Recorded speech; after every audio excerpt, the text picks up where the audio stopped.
We'll start.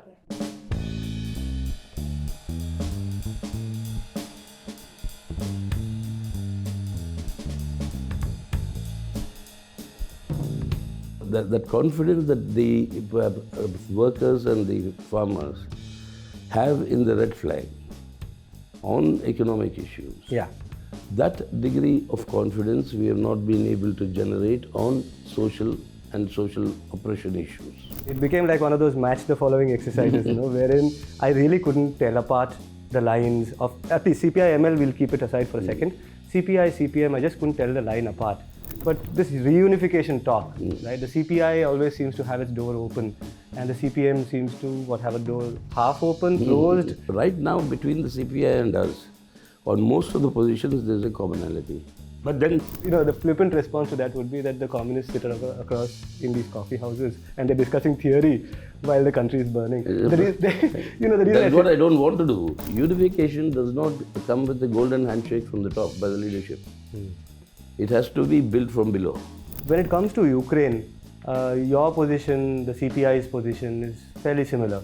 But the CPI-ML... This war has been caused by USA and NATO. And it is being used, the present Ukraine regime, by the NATO alliance and USA for its eastward expansion. And what is actually being created in the world today by this NATO alliance and led by the US is actually pushing the world into another Cold War situation. So Stalin's treatment of Ukraine was also purely from the war effort. Alexander Dugin, Putin's Rasputin. He says that there are these civilizational states. India is a civilizational state, so is China and Russia. And there's some kind of ethno-nationalist kind of imagination he has, saying that Akhand Bharat, Akhand Russia. These sort of things, they find an empathy with each other. Bolsonaro, Erdogan, Putin and Modi. I mean, you have, this sort of a trend of a rightward shift. And the rightward shift has got very strong fascistic elements. What influence do you have today on the international communist movement? You went to China last year? Last year? You and Mr. Raja? Year before last. Do you take to them saying that, hey, this is our constitution? No. This is how democracy works and this is the framework in which we are functioning? Communists have not figured out the question of identity. I said annihilation of caste cannot happen without taking the entire class question in mind. So that's why I said in India the class struggle, not a general struggle. The class struggle in India stands on 2 feet. I'll take you back to your run-ins with Kanshiram. Sitaram versus Kanshiram, right? He asked you, where is your leadership? Where is your Dalit leadership? In Bengal, you are in power. And you came back and you said, this is actually a slur against the communists.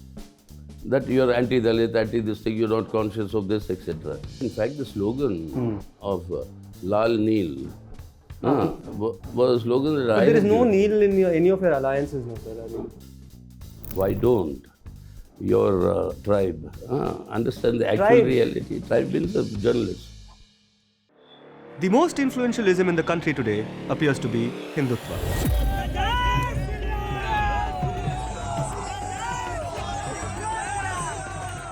It has taken a long time for this ideology to come of age.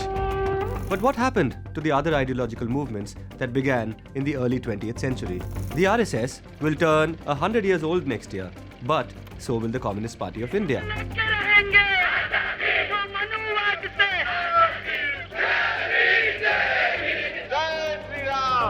Ambedkarism, Marxism, liberalism, Dravidianism, feminism, Gandhiism. What role are these great big isms of the 20th century playing in the 21st century? What relevance do they have today? I'm an atheist in the same way as I'm an a-leprechaun. Why have there been casteism existing in the country still today? Feminism, by definition, is the belief that men and women should have equal The rights. nature of the system is to be as mean and rotten as you can, to try to maximize profit. The national elections are around the corner, and what better time than now to talk about isms? I'm Sudipto Mondal, and welcome to this special election series of What's Your Ism? They are part of the most enduring political alliance in the history of India. The two principal communist parties of India, the CPI and the CPM, have walked together for so long that it has become hard to tell them apart. What is the difference between their political lines? And what happened to all that talk of reunification? Join me in this two-part series as I speak to the General Secretaries of the two parties, D. Raja and Sitaram Yechury, about communism in India. So today we are going to try and understand the ism of the General Secretary of the Communist Party of India, Marxist, Sitaram Yechury. Hi. Hi, sir. Thank you for coming on this show. Welcome.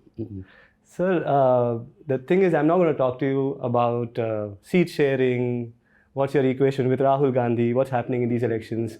All that is the backdrop, and I thought it's a good backdrop to talk about ideology, sir. Yeah, good. Right? And the first question is a very simple one. Do you think your ideology is difficult to understand? Do the masses get your ideology? No, of course they do. I mean, the point is, it's not difficult to understand, but it's a little difficult to internalize. And because whether they understand or internalize or not, everybody is facing that sort of exploitation which my ideology speaks about, which has to be ended. So we are living that part. Every human being, I mean, who belongs to the exploited sections, and that is the vast majority. So they understand the fact that there is this rich capitalist sitting on top, and that they are being exploited. And in the most basic sense, they might understand the class struggle. But let me put it to you. So now I have a lot of cousins and nephews who are probably going to be first-time voters this time. And some of them are from Calcutta, and they worked in student movements also. But if you ask them what is the difference between CPI, CPIM and CPIML, I don't think they'll be able to answer, and I don't think a lot of senior comrades also are able to answer that very convincingly. What's the difference, sir? Well, the difference was, I mean, it goes back into historical period. When the entire question arose. Can I interrupt you? Sorry. That historic, I thought you will say this, the historical thing. I mean, pardon me for saying this, but we have a sense of what happened and why you guys split up and all those things. Where does it stand now, sir? What are the differences now? Because unless you understand that history, it's very difficult to say where do you stand now. Sure, okay. So the basic question was that what is the manner in which you can have a social transformation process in India? Right. I mean, one was while being attached to the ruling party of that time, which was talking socialist rhetoric. Yeah. And therefore, the whole theory emerged that there is a possibility to bypass the stage of capitalism and move towards socialism. And India is one of such cases. So you had one section of the communist movement aligned with those in the world who were propagating this non-capitalist path of development. And that was primarily the Russian Communist Party, CPSU. And one section aligned with that understanding. The other one was that in India, the ruling classes, everything also centered around the assessment of the ruling classes. Sure. In India, the ruling classes was actually, doesn't have a sizable social base. It's isolated from the people. It is ruling precisely because it has been set up by imperialism to rule. And therefore, it's an imperialist puppet. So it's a comprador class. Right.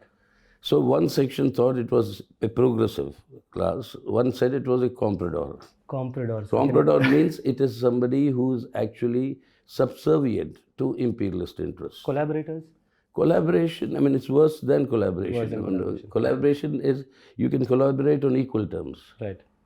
But comprador is that you are an unequal collaborator, where you are the junior and you listen to them. Right. So that's why you are virtually like a puppet for them. An undertaker.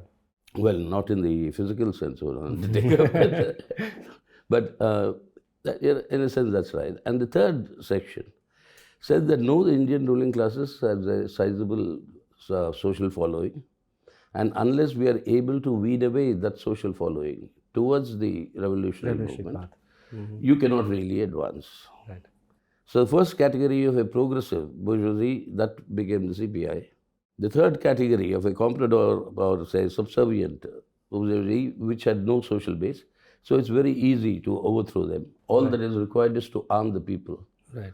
So therefore, people's revolution, or arming the people, and the armed revolution concept, and that became then those days called the Naxalites, which is today the Maoist Party. And the third one, we said no, it is an independent social base of the ruling classes, which has to be weaned away from them. That can happen only through struggles against their policies. And that was the CPIM. So one was the Russian path, one was the Chinese path. We said we are the Indian path. So we remain that. So that is the difference. Now what is the difference today? Today, yeah. And when we talk about today, sir, I also tried to do a little bit of homework and I gave up after that. The reason I say this is, see, here I have the 24th Party Congress of the CPI. Yours is on the website, so I read that. Good. I read the CPI-ML, and it became like one of those match the following exercises, wherein I really couldn't tell apart the lines of, at least CPI-ML, we'll keep it aside for a second. CPI, CPM, I just couldn't tell the line apart.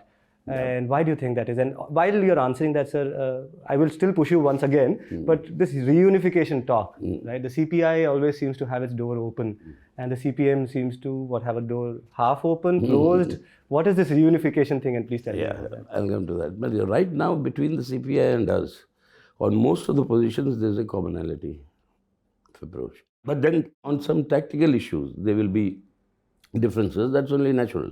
Even in the same party, you can have differences within the same leadership committees as well. I mean, that's perfectly okay. But with the CPI, the background of the split and the division, I mean, those questions are not yet resolved. Can you repeat that, sir? What's that again? Those questions that led to the division of the party. Right. You think they're not? They're not yet resolved. I mean, in the sense that they're not theoretically resolved. It can be. We can sit down and talk about them and try and do that, but then that will take a lot of time. And the actual situation in the country doesn't permit that luxury at the moment. Can I respond to that in a very flippant way, if you don't mind?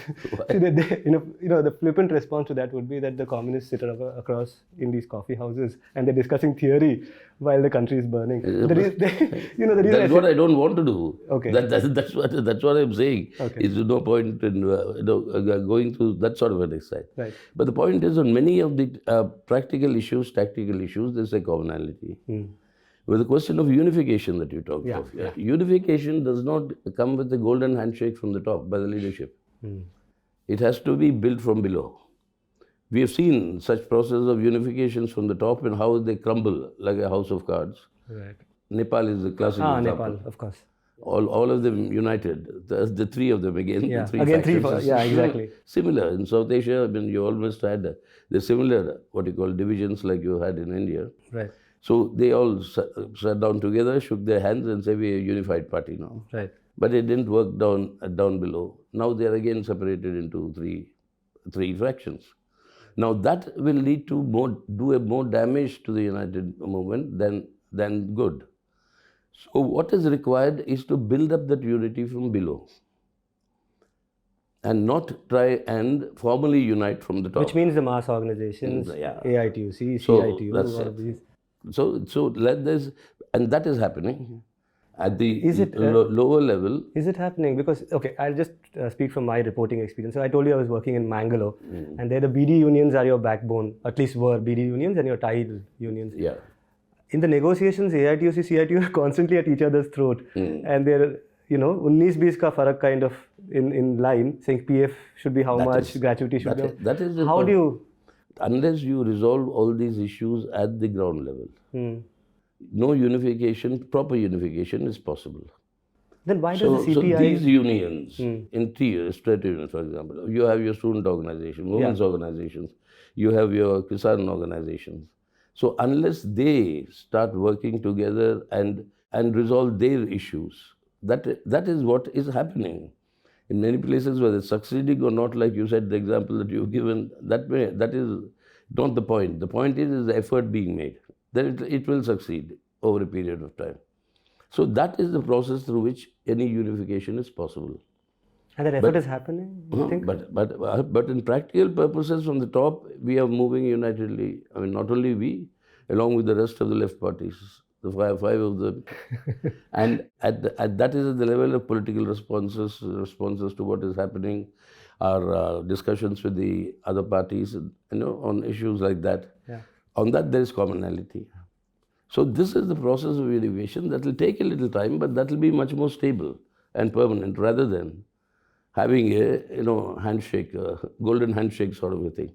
So I'll ask you one more question, if you'll allow me, on this subject. I didn't let you finish your theoretical points.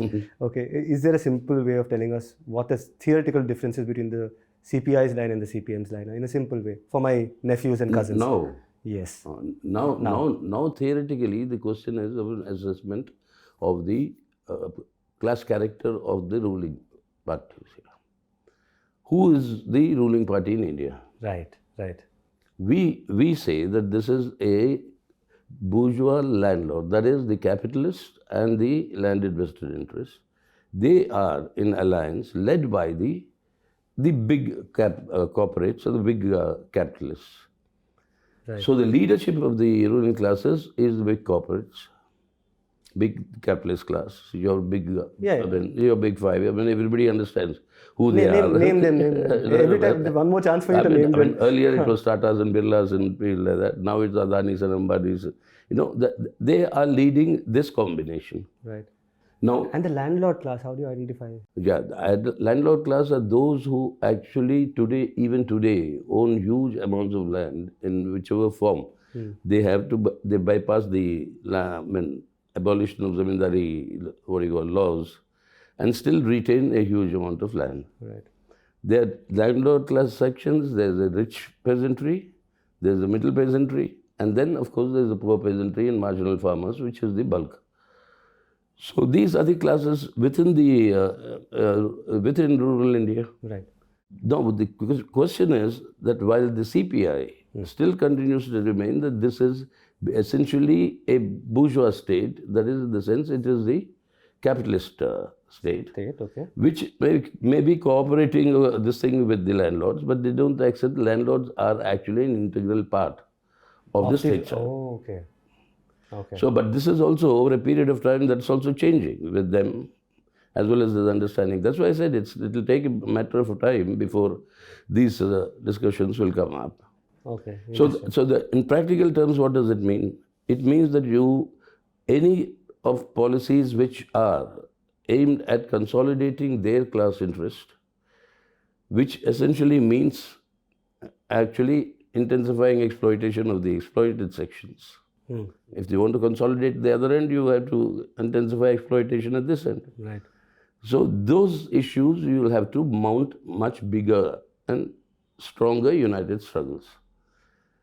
And which the classic example is what you've seen with the farmers' struggle this time. Actually, so the farmer struggle this time, it's a little, how do I put it? You can't put a finger on it, right? No. This round, your party as well as the CPI has taken a slightly guarded position. You're not part of the alliance, are you, this time? No. You see, what exactly there was one section of the farmers who did not formally associate with the SKM, Sanयुkt Kisan Morcha. They conducted the struggle but on a separate platform. Right. This one is led by those who conducted the separate thing, which also included those who broke through to the Red Fort, if you last remember the tractor march, etc. Of course. They did that. But the SKM is fully supporting them, supporting their struggle, and also in solidarity with the repression that has been unleashed on them. Right. They are taking solidarity actions, etc. We've also condemned all that repression and things. So that is the difference. I mean, they are not formally part of the SKM. Have they been, there's some whispers that they've been infiltrated in a sense by certain right-wing formations. Is that true? That is what generally the apprehension, or let us say the feeling is. That is The feeling is, but nevertheless, but on the question of solidarity with the Kisans and their struggles, because the demand is something which is same. That is, you have to have a legal guarantee for a minimum support price. As per the Swaminathan Commission, who's now been given the Bharat Ratna, of that anti-cost of interest plus 50%. Right. That is C2, the estimator, plus 50%. So since demand is the same, they are supporting. But now it has reached a stage where the obduracy of the government is once again very obvious. Yeah. I mean, earlier, for 1 year, they would refuse to really discuss with the Kisans.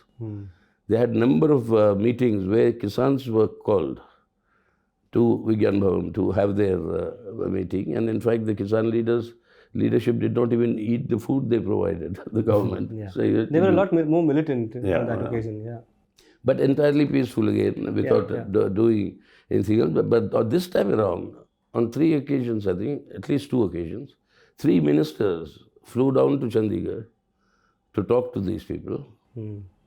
But still nothing came out. Right. So there's pressure from below among the Kisans saying that nothing short of a legal guarantee for an MSP. Okay, I'll come to this again, this question of Kisan. Who is Kisan?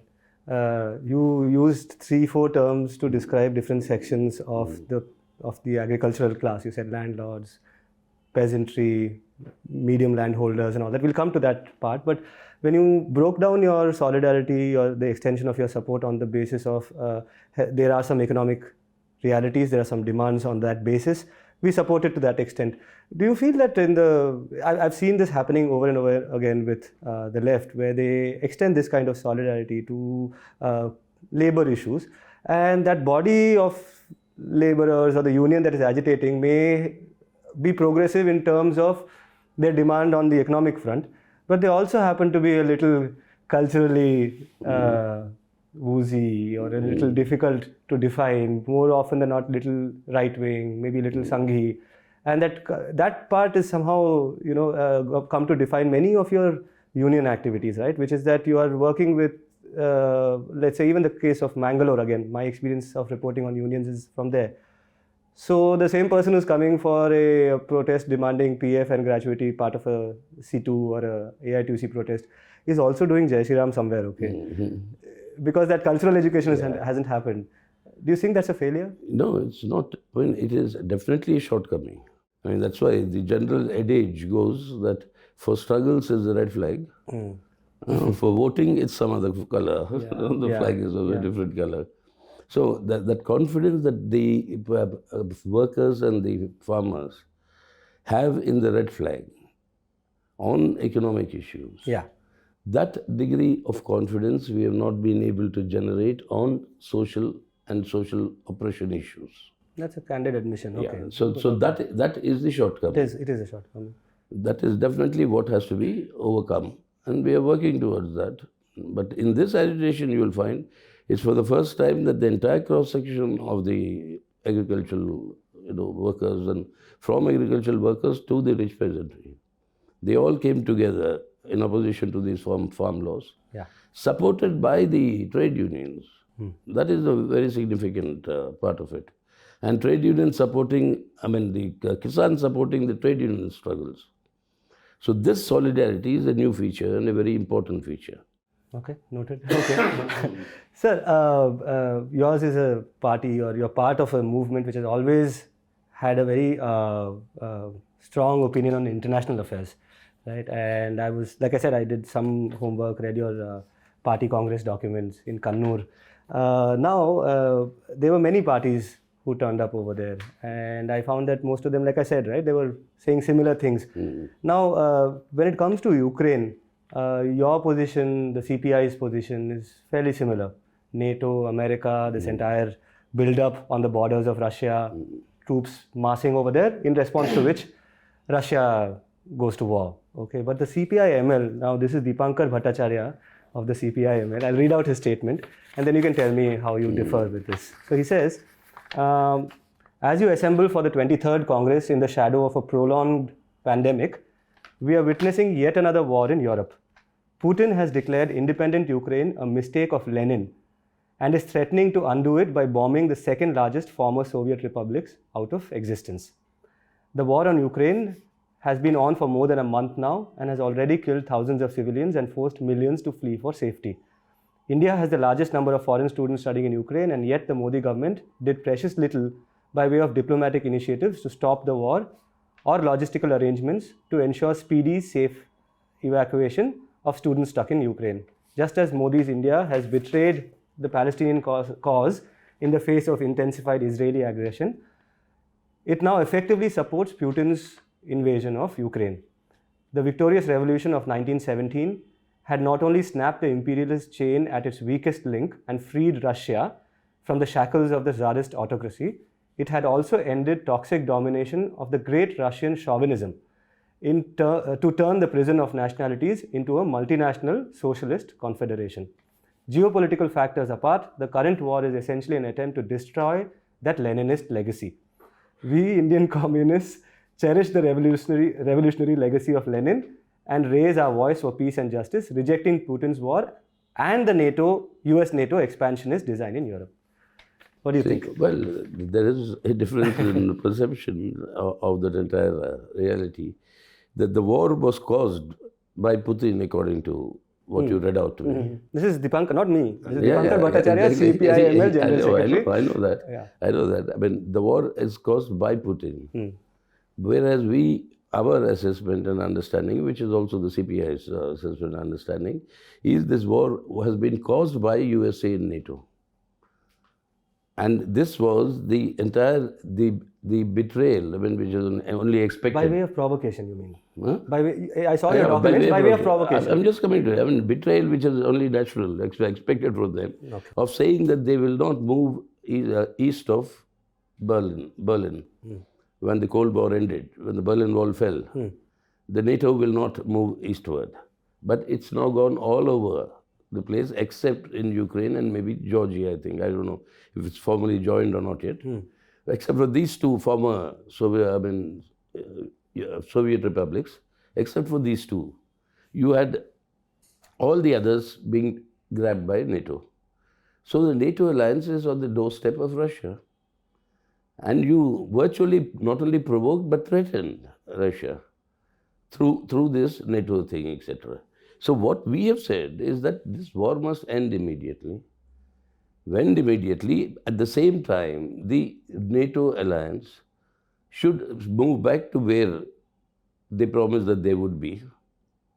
And it's no longer a North Atlantic Treaty Organization. I mean, it's now a global military alliance, led by the USA. So this has got a very, very serious international ramifications.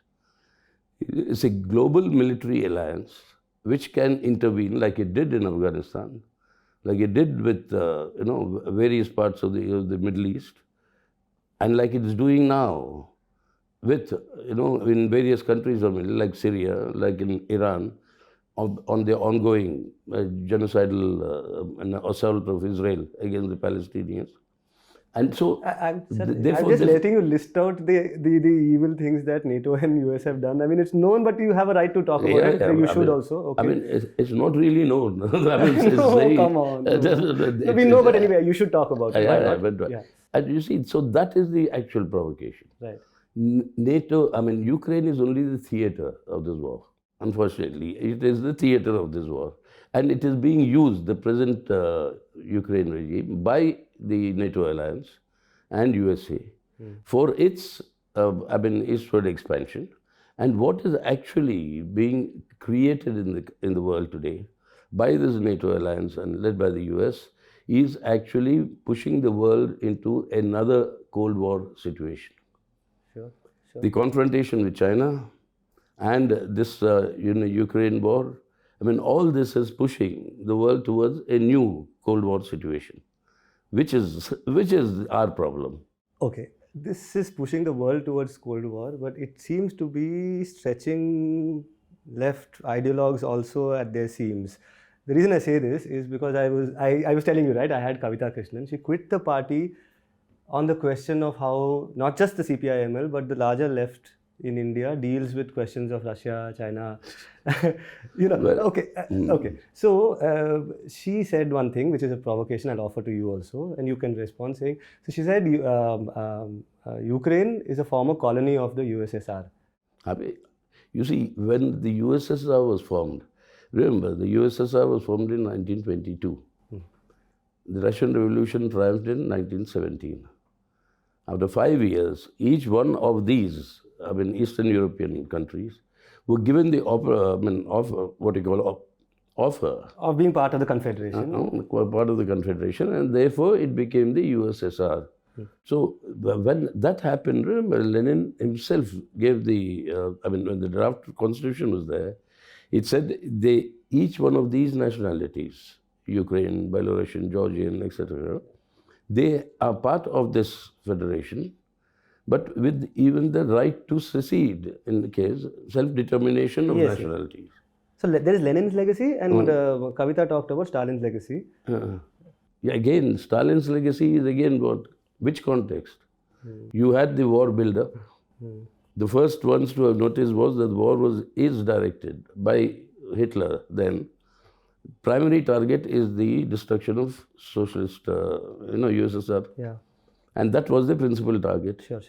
And these frontline states, all these settled Asian republics, were the first ones, or the Eastern European countries, were the first ones to be occupied by Hitler. Because no other capitalist country provided any resistance.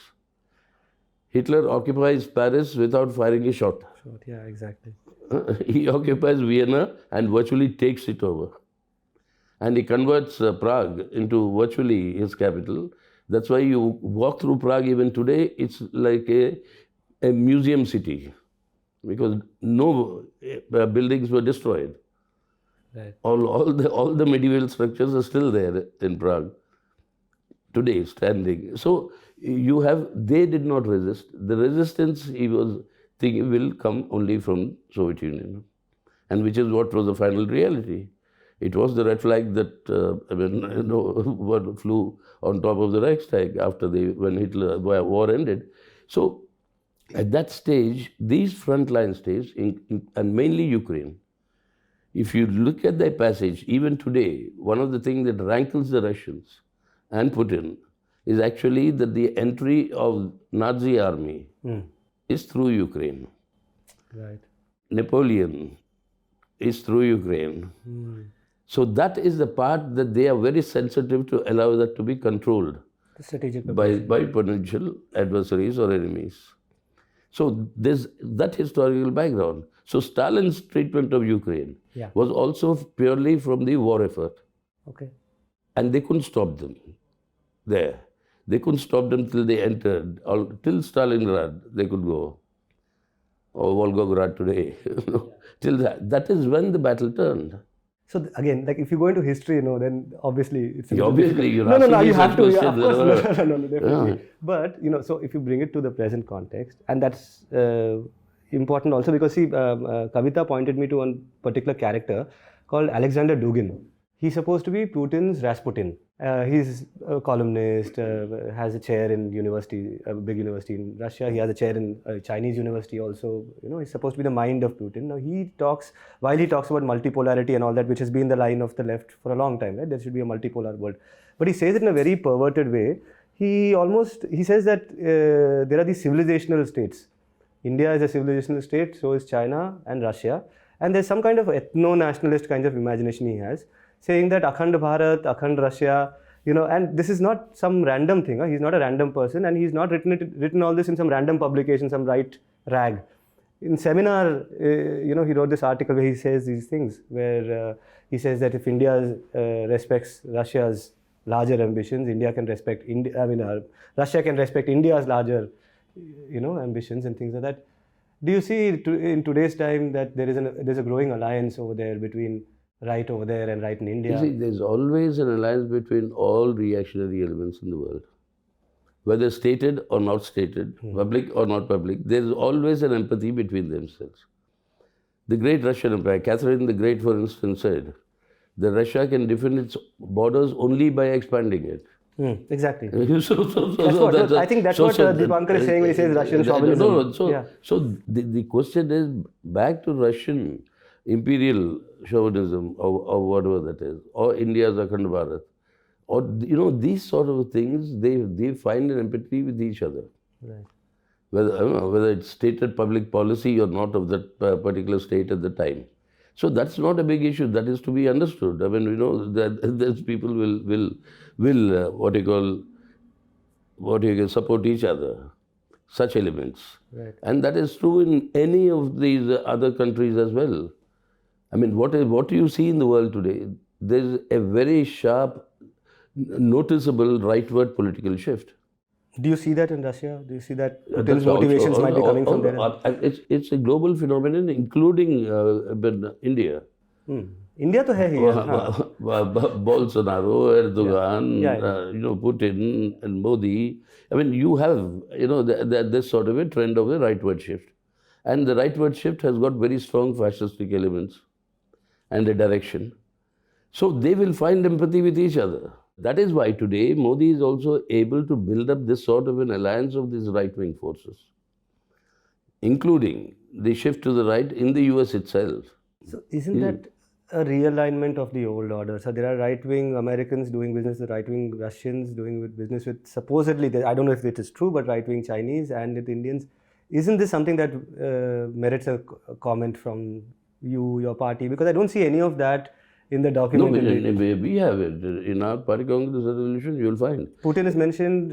No, we didn't mention names, Yeah. but we mentioned the countries where you have these tendencies. Okay, I might have missed it. Brazil, Turkey, even India, Russia, where all these tendencies are there. And there's a whole section on this rightward shift in global politics. Now, this is changing, and this only assists the effort to push the world into a new Cold War situation. Right, I heard you say that. Sir, actually, okay, now my last question in this IR section, this international relations thing, there used to be something called the Comintern when you were a young student activist in the SFI and things like that. And we were made to believe that the Indian Communist parties used to have a fair amount of say in this formation, and that we would take our message and how we practice our communism to the countries in the other parts of the world. Does that because I saw in your party congress, there were foreign delegates, there was somebody from Cuba, from China, from Venezuela. Yeah, that's in the CPI congress, not in ours. Yours also? There were some messages of greeting and all that? Not in Kannur? Earlier they were. Okay. So my simple question is, what influence do you have today on the international communist movement? You went to China last year? Last year? You and Mr. Raja? Year before last.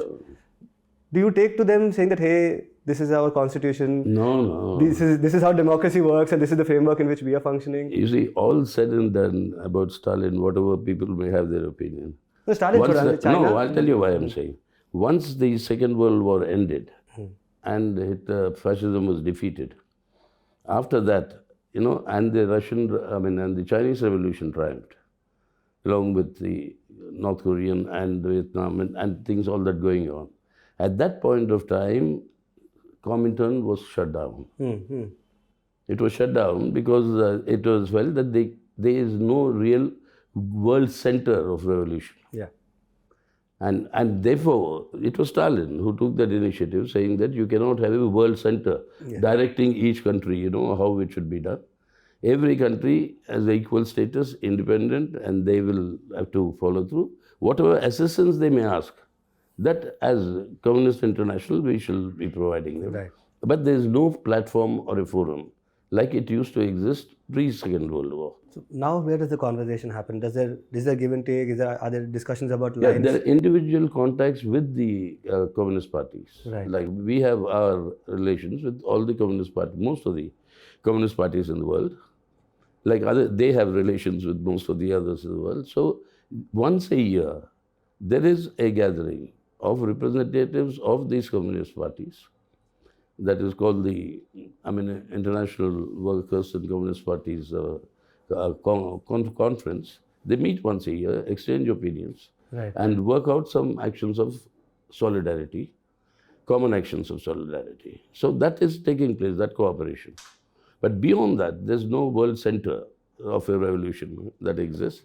And I don't think it should. It shouldn't also. China is very different from India, but is there anything that they can learn from the Indian example, you think?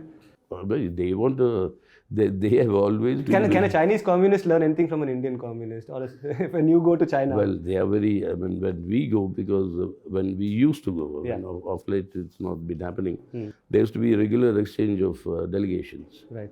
And not only with the communists, but they would do it with all the other parties, the Congress, the BJP also, Telugu, they all would.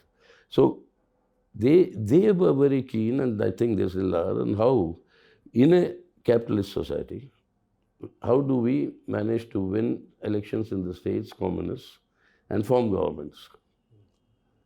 and the work of those governments within the capitalist setup, how that can benefit the people. I mean, this is an aspect which is new to them.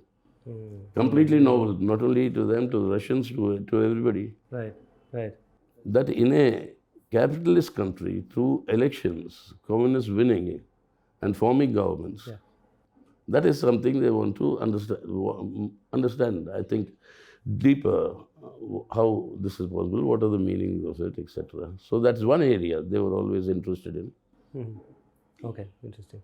So we'll come to the Indian things. So just one section. This is the last section. And in India, it seems like somehow there's always been this thing, that the communists have not figured out the question of identity. And I don't even want to ask a question straight up. I just want to refer to something that you said in the beginning, right? When you were describing India, which is that there is a capitalist class, the bourgeoisie, then there is large landholders, middle peasant.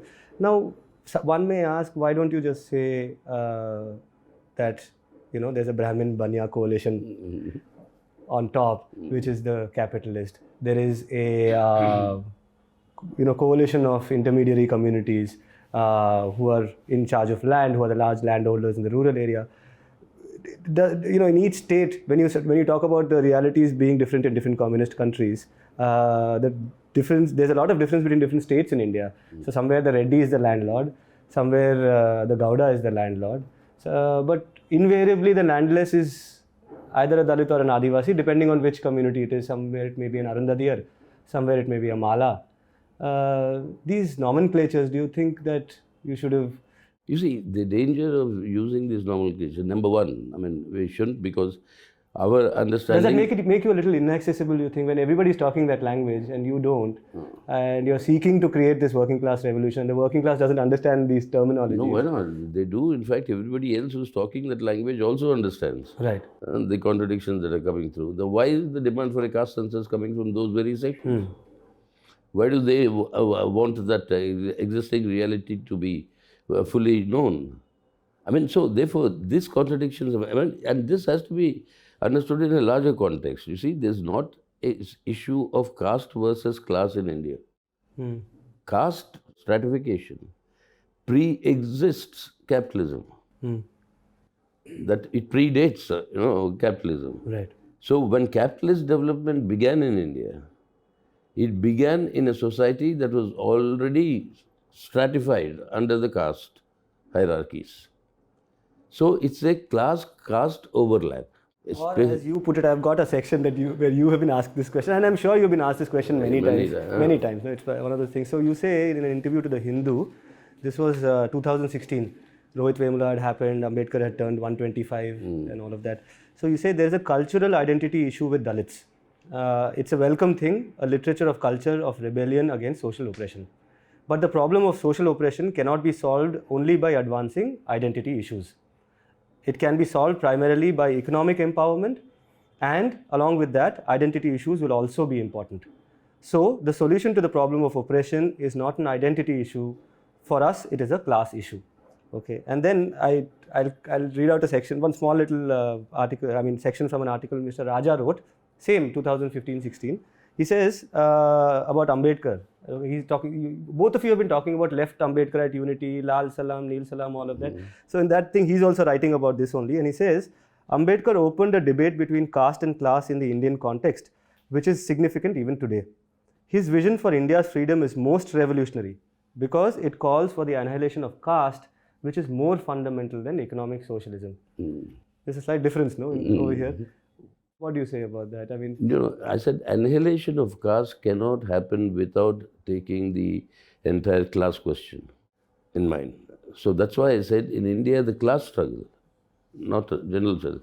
The class struggle in India stands on 2 feet, like us. One is economic exploitation. The other is social oppression. Unless these two are combined, you cannot even walk, forget running. So it is how to combine these two. That is the issue.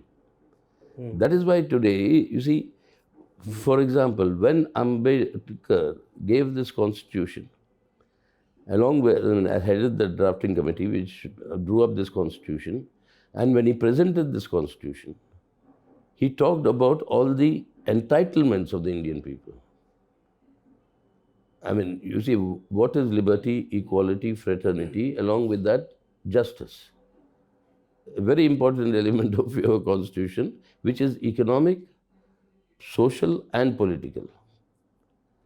And that equality is based on delivery of justice for all. Sure. Now, these entitlements, it was then anticipated by Dr. Ambedkar himself that it will take a period of at least 10 years to become a reality.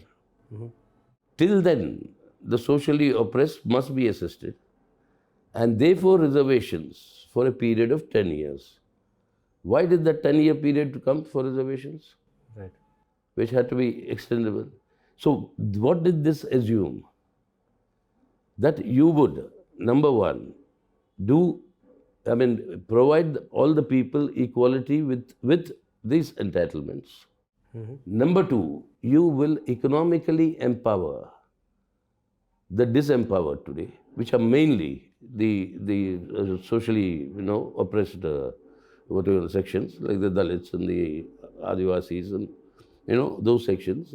And these are the two important elements: implementation of entitlements and economic empowerment.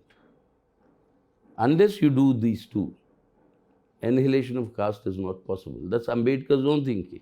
And there's a lot of clarity when you say that, okay? But why? So you do accept that you had a difficult relationship with both Ambedkar when he was alive and with Ambedkarites who came afterwards, right? Like, for example, so I was going through this one very interesting document, 1948 Program of Democratic Revolution, right? That's the first charter in the second Congress of the CPI. You brought out this charter for how you will participate in Indian democracy. In that, for the first time, you had the mention of caste, and in which you say that you appreciate that Ambedkar is this reformer and all of that, but you also call him a separatist and somebody who's weaning away Dalits from the mainstream cause of fighting imperialism. And you say Jogendranath Mondal and Ambedkar, though they have taken minister positions. Jogendranath became a minister in Pakistan and Ambedkar became a minister in India. And they have abandoned the cause of the thing and collaborated with the imperialists. So obviously, I'm not saying that you still hold that position, but it was a painful transition to come to a point where now you're saying that this person matters and his contribution is important. What are the factors that led to this? What matters of what Ambedkar said matters. The polemics between Ambedkar and the communists is well established. At that period of time. You'll have a lot of these, at that context. What were the landmark turning points you think, sir? Because people say 2016 was a very important time. 2015-16 campus unrest, Rohit Vemula happens.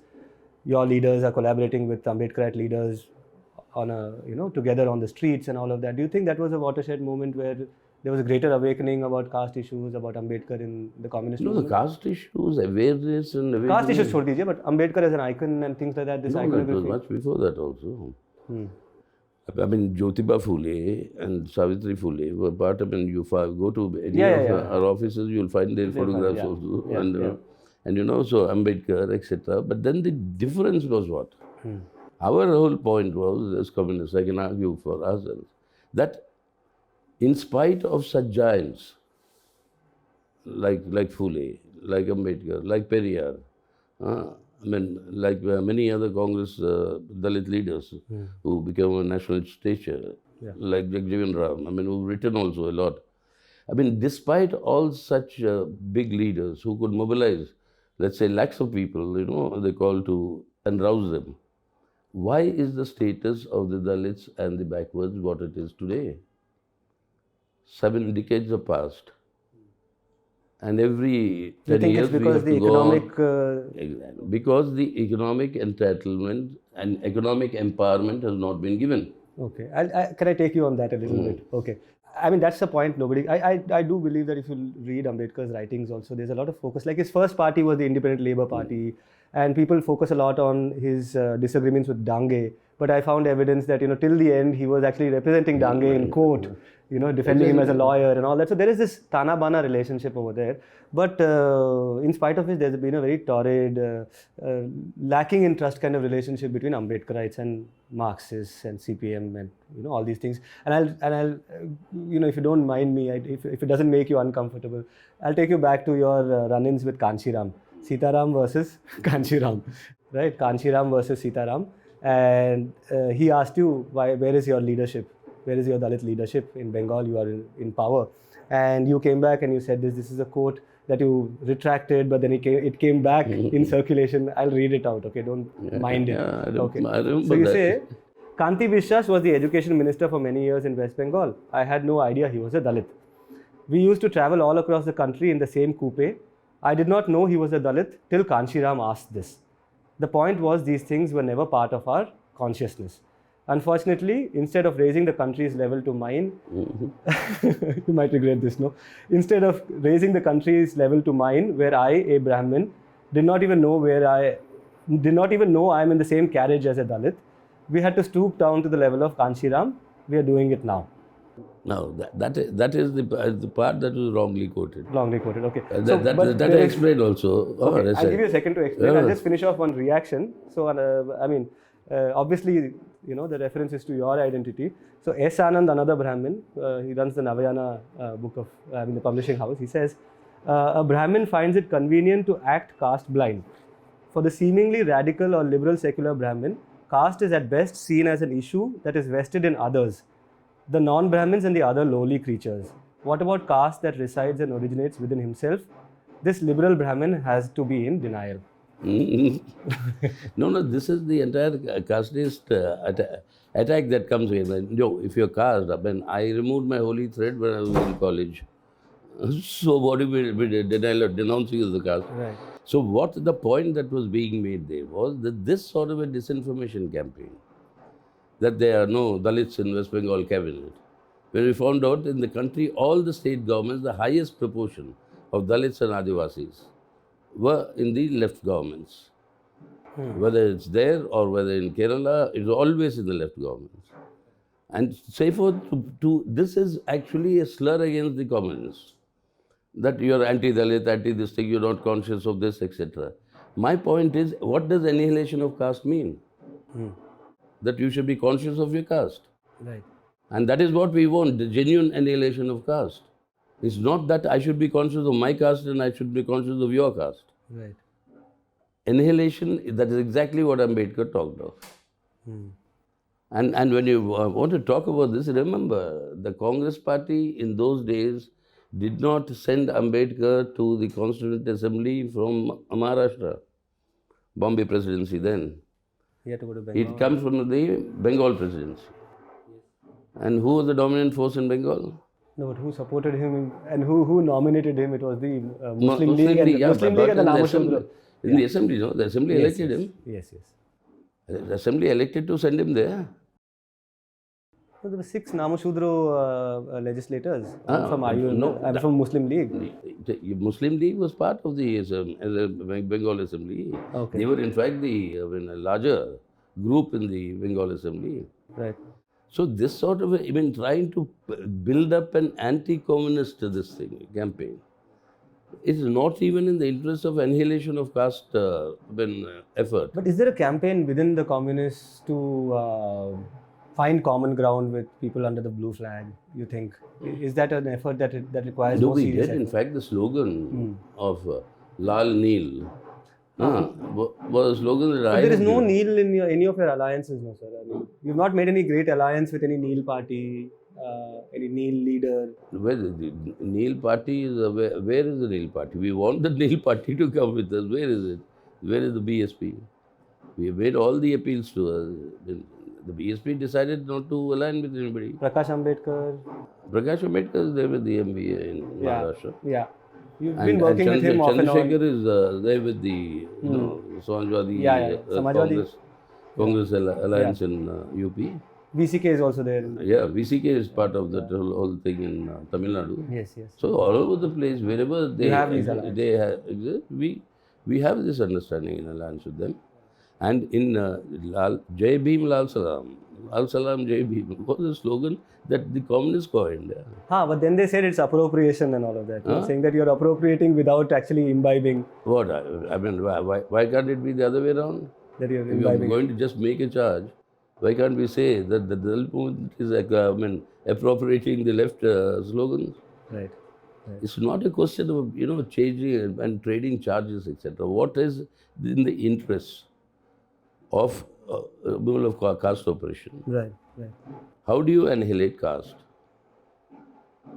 How do you annihilate caste? And this will be my last section or last question actually. It's about Kerala. And this is based on the reporting of my colleagues in the News Minute. So my colleague Harita John, she went and looked at this practice of Theyyam.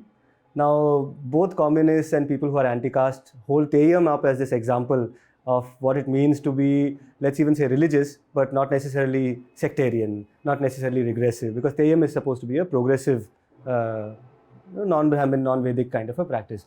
Now, she went and found that in several villages where the Theyyam is conducted, A, the committee has members of the CPM, and B, each of these Theyyams also have proper graded inequality in terms of untouchability. So she went to these party villages in Kannur and in Kasargod and things like that, and found that this one thing hasn't changed only. So, while there is this entire village which is supposedly communist, the party village concept, right? I mean, the whole village is assumed to be communist. And even there is this graded inequality, there is untouchability practiced when the Theyyam is being conducted. I'll just read an excerpt from one of those, from one story. It says, many villages where Theyyam performers face caste-based discrimination are ironically party villages, that is strongholds of the CPIM. The Bhagwati temple is located in one such party village. Raghavan, name changed, and a member of the temple committee, is also a local CPIM leader. Seated in the veranda of a library, Raghavan spoke to TNM about how the Communist Party operates in these villages. There's a quote from him, okay? And so these are quotes from the ground. This is genuine reporting, okay? This says, How many non-communist villages has been visited? Good question. We'll visit them also. No, there is a motivation here. Achha. How many non-communist villages have you visited and reported on such practices? I'm sure it is more prevalent over there. No. Then you analyze, why, what, etc. Here, the thing is only to target the communists. No, maybe not. So that's not the... See, because I know... Well, what else is... I mean, Okay, I'll tell you what else it is, okay? See, the thing is, we believe that... Tell me which party has the guts, courage, to appoint the Dalit as a Devaswam minister in charge of the temples? Right. Tell me. Maybe DMK at most, but I don't think DMK has also ever done that.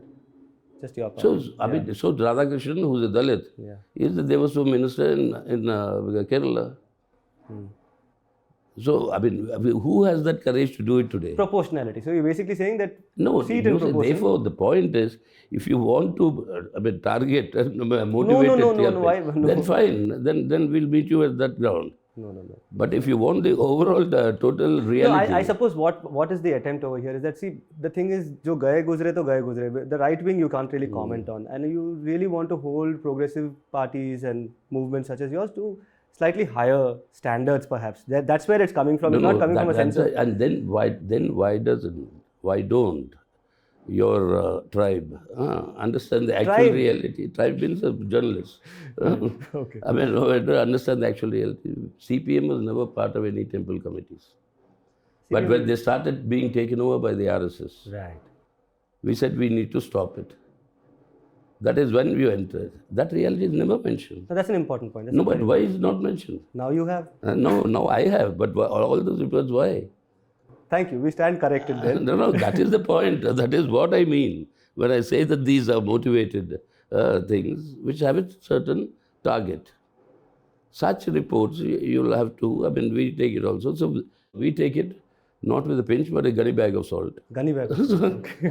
You don't paint the entire picture. Sure. Okay.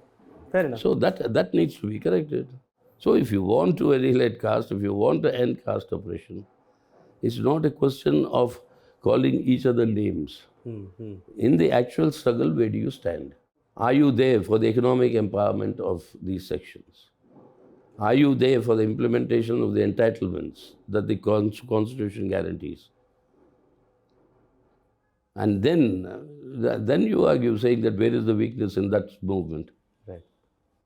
So that is how you got to. I mean, we are serious about annihilation of caste, ending social oppression. So that's why we combined it with economic exploitation and the class question. And wherever land reforms were done, that was one place where this Dalit oppression has considerably fallen. And who implemented land reforms? Except for Sheikh Abdullah in J&K. Every other place where land reforms were implemented were left governments. Why doesn't that ever come? Devaraja's Karnataka. Coastal Karnataka. Yeah. And that was also limited, I mean, not in the extent of actual class wars that took place. Fair enough. 2 governments of AMS Namboodiripad were dismissed, amongst other issues, on this issue. Yeah. 2 United Front governments in Bengal were dismissed But they on also this say, issue. on the land reforms question, I mean, if you don't mind me, they also say that it didn't really transfer to the lowest communities, it went to the intermediary communities. But fair enough, I mean, that is one struggle on which your party has definitely delivered on. Again, that part, I mean, that I completely question the veracity of that finding. Okay. That is also not correct. And what is happening now, when we lose, it is the reverse. When the former landlord, erstwhile landlord, actually is reclaiming that land. What is happening now in Bengal? That Sandesh Khali. Yes. What was that? The former landlord whose lands were taken away, given to the landless, he is recapturing those lands. Yeah. Or recaptured those lands. So that is what was the defeat of the left mean. So you have to see the whole picture. Okay, so that was Sitaram Yechury of the Communist Party of India, Marxist, and his ism. I'm guessing some of you agreed with what he said, some of you might not have agreed, but I'm pretty sure all of you who heard this discussion know where you stand on these issues and what's your ism. That's all for now. Thank you.